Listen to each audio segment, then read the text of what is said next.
Guys, आपने बहुत सारी हॉन्टेड जगहों के बारे में तो सुना होगा, लेकिन आज मैं आपको एक हॉन्टेड हॉस्पिटल की कहानी सुनाऊंगा जहां पर कुछ ऐसे ऑपरेशंस होते हैं, ऐसे क्रीपी ऑपरेशंस होते हैं जिसे जानकर आपके अंदर की रूह कांप जाएगी।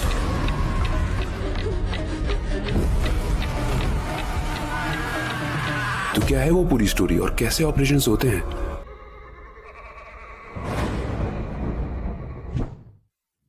तो सीन कुछ ऐसा है कि हॉस्पिटल के डॉक्टर आलोक और वहां आए इन्वेस्टर्स के बीच एक मीटिंग चल रही थी। तभी वहां पर इन्वेस्टर्स हॉस्पिटल की ए विंग को ओपन करने की बात करते हैं। वो ऐसा कहते हैं कि अगर ए विंग ओपन हो जाएगा तो हमें हॉस्पिटल से और ज्यादा बिजनेस आएगा। दरअसल ए विंग हॉस्पिटल का एक ऐसा एरिया था जो बहुत सालों से बंद था, और ये सुनते ही डॉक्टर डरते हुए मना कर देते हैं कि नहीं सर, वो ओपन नहीं हो पाएगा। भाई बिजनेसमैन होते हैं, वो बोलते हैं हम पैसा लगा रहे हैं हॉस्पिटल में, ए विंग को ओपन करो ताकि वहां से और बिजनेस आए, और तुम लोग डर क्यों रहे हो इतना? कोई भी उसके पीछे की स्टोरी बताने की हिम्मत नहीं कर पाता है, और ऐसा माना जाता है कि उसका नाम भी नहीं लेना चाहिए। बट कौन है ये? एनीवेज, इन्वेस्टर्स को और बिजनेसमैन को इससे कोई फर्क नहीं पड़ता है, उनको बिजनेस चाहिए। वो बोलते हैं तुम्हारी कहानी हमको नहीं सुननी है, तुम सीधे ए विंग को ओपन करो। गाइस, अब हॉस्पिटल के ए विंग को खोलने का और उसे वापस से रेनोवेट करने का काम शुरू होता है। 2 वर्कर्स उस विंग में जाते हैं, और जैसे ही वो काम शुरू करने वाले होते हैं वो ये देखते हैं कि वहाँ की लाइट्स अपने आप बंद और चालू होने लगती हैं। लेकिन गाइस, डिस्टर्बिंग बात यह है कि वहाँ कोई इलेक्ट्रिसिटी नहीं थी, तो बल्ब जल कैसे रहा था? वो वर्कर्स जो वहाँ पे काम करने गए थे वो बहुत डर गए। वो कदम पे कदम आगे बढ़ा रहे हैं, और हर कदम के साथ अंधेरा बढ़ता जा रहा है और उनका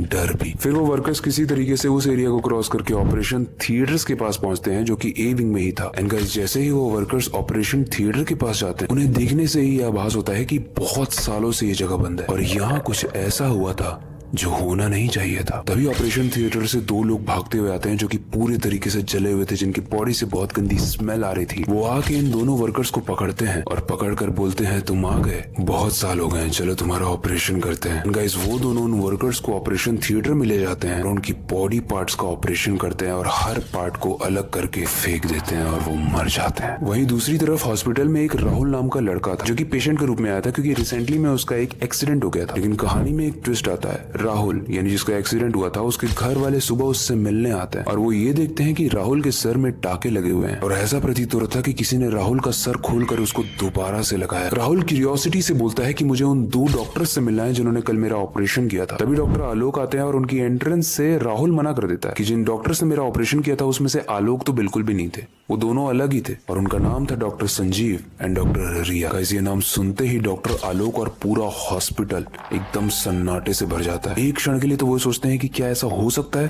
नहीं, ऐसा नहीं हो सकता। हॉस्पिटल वाले राहुल को तुरंत उसके घर भेज देते हैं, और उस ए विंग को चेक करने जाते हैं जो अभी रिसेंटली में ओपन हुआ था, और वो ये देखते हैं कि 10 साल से जो ऑपरेशन थिएटर बंद था, आज वहां से ऑपरेशन की आवाज आ रही थी। बेसिकली उस थिएटर में सीन ऐसा हो रहा था कि डॉक्टर संजीव और डॉक्टर रिया उन दोनों वर्कर्स के सारे पार्ट्स को काट काट कर अलग कर रहे थे। लेकिन ये दृश्य वो हॉस्पिटल वाले देख लेते हैं और वो बहुत डर जाते हैं। इधर राहुल, वो बच्चा जिसका एक्सीडेंट हुआ था, वो घर में सो रहा होता है। वो अचानक से ऐसा फील करता है कि उसके घर की लाइट बंद और चालू होने लगती है। वो ऐसा फील करता है जैसे नीचे से कोई उसकी रजाई खींच रहा हो, और राहुल देखता है कि डॉक्टर संजीव और डॉक्टर रिया वहां पर खड़े हैं, यानी वही डॉक्टर जिन्होंने राहुल का ऑपरेशन किया था। और वो राहुल से हंसते हुए ये कह रहे हैं कि हमें और मरीज दो, हमें ऑपरेशंस करने हैं। एंड गाइस, इसके बाद जो हुआ वो बिल्कुल नहीं होना था। वो राहुल को अपने साथ हॉस्पिटल में ले जाते हैं, और एक एक करके हॉस्पिटल के सारे लोगों का भयानक तरीके से ऑपरेशन करने लगते हैं। डॉक्टर आलोक बचते हुए किसी तरीके से इन्वेस्टर्स और बिजनेसमैन के पास जाता है जिन्होंने ए विंग को ओपन करने की बात की थी, और वो ये कहता है मैंने इसीलिए मना किया था,